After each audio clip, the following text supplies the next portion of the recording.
Det her, det kunne godt være en af dem.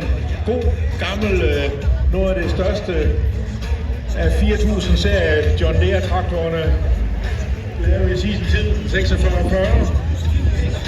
En af de nye og traktorer i Super Standard Cuppen. Men jeg skal love for, at det kan godt, hvor han ligger faktisk med 59 point. 10 point ned til nummer 2 i Super Standard Cuppen, så han har været utrolig stærkt kørende indtil nu i den her sæson.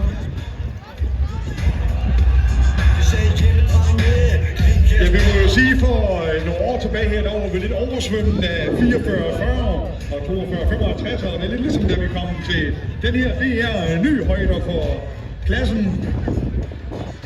En 46-40.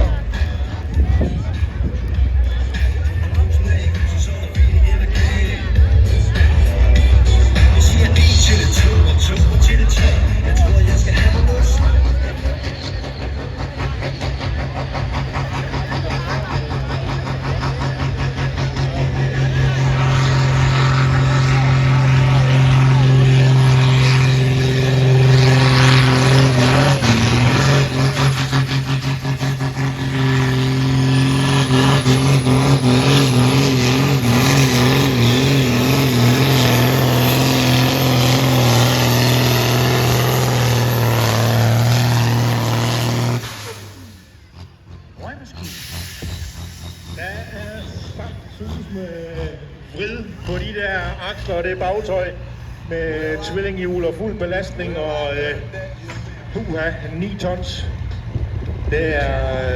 Det kræver altså noget af det her. Ja, det som man siger, kan det kilder de rigtige steder.